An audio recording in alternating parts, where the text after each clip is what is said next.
Oke kawan-kawan, jadi di video kali ini aku mau cerita sedikit lah ya kan tentang apa sih manfaat limbah cair pada kebun sawit. Nah, tapi sebelum kita lanjut ke inti videonya, bagi kawan-kawan yang baru bergabung, waktu dan tempatnya kami persilahkan dengan segala hormat buat pencet tombol subscribe pada channel Si Dodo. Karena sejatinya channel ini akan memberikan kita semua tentang edukasi, eksplorasi, serta petualangan seru para petani khususnya pada kebun sawit. Nah, ngomong-ngomong tentang limbah cair sawit adalah sumber daya berharga bagi kebun sawit jika dimanfaatkan dengan benar. Selain meningkatkan kesuburan dan produktivitas kebun, juga dampaknya dapat mengurangi lingkungan dan biaya produksi. Apalagi kalau kebun sawitnya berdampingan dengan PKS, tentu hal ini akan memudahkan kita untuk mengalirkan limbah cair tersebut ke kebun sawit milik kita. Namun limbah cair memiliki resiko tinggi jika tidak dikelola dengan baik. Jika tidak dikelola dengan baik, maka limbah cair bisa mencemari air, tanah, dan sungai, menyebabkan bau menyengat, merusak tanaman karena kelebihan unsur hara atau pH menjadi tidak stabil. Oleh karena itu, pengolahan awal seperti kolam anaerobik atau pengaturan dosis aplikasi sangatlah penting dalam pengaplikasian limbah cair ini, agar nantinya limbah cair ini menjadi sesuatu yang bermanfaat. Nah, berikut ini merupakan 7 manfaat limbah cair pada kebun sawit. Nah, untuk manfaat limbah cair yang pertama yakni sebagai sumber pupuk organik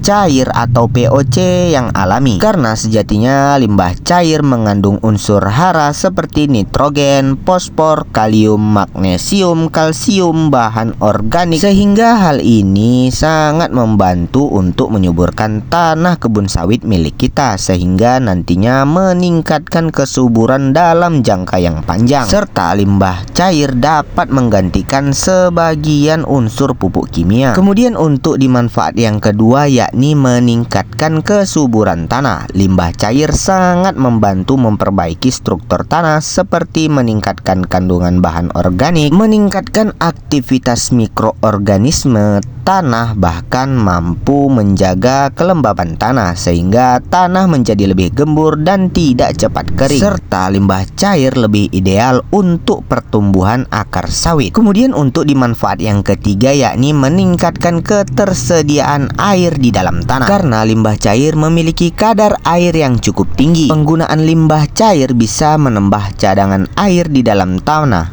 sehingga nantinya dapat mengurangi kebutuhan irigasi tambahan. Bahkan limbah cair sangat berguna terutama untuk di musim yang sedang kita jalani yakni musim kemarau. Kemudian untuk manfaat yang keempat yakni merangsang pertumbuhan tanaman. Unsur hara dan bahan organik dalam limbah cair dapat mendorong percepatan pertumbuhan akar sehingga dapat meningkatkan produksi daun serta mempercepat pembentukan bunga dan buah. Bahkan nantinya produksi sawit lebih cepat berbuah dan hasil panennya akan segera meningkat. Kemudian untuk dimanfaat yang kelima yakni menyeimbangkan pH yang berada di dalam tanah. Limbah cair bisa membantu menetralkan tanah yang terlalu asam. Sebenarnya ini masalah umum pada lahan gambut atau lahan marginal, karena limbah cair mengandung kalsium dan magnesium yang bersifat basa sehingga tanaman sawit tumbuh lebih optimal pada pH netral yakni 5,5 hingga 6,5. Kemudian manfaat yang keenam yakni pengelolaan limbah yang ramah lingkungan. Daripada mencemari sungai atau lingkungan, limbah cair yang dapat digunakan di kebun sawit menjadi sistem daur ulang limbah yang bermanfaat, sehingga mengurangi yang namanya pencemaran lingkungan yang mendukung prinsip pertanian berkelanjutan. Kemudian untuk di urutan yang ketujuh yakni mengurangi biaya operasional, karena sejatinya fungsinya seperti pupuk dan air sehingga penggunaan limbah cair dapat mengurangi pembelian pupuk kimia. Hal ini akan mengurangi yang namanya kebutuhan irigasi buatan, menghemat biaya transportasi dan pengelolaan limbah secara baik.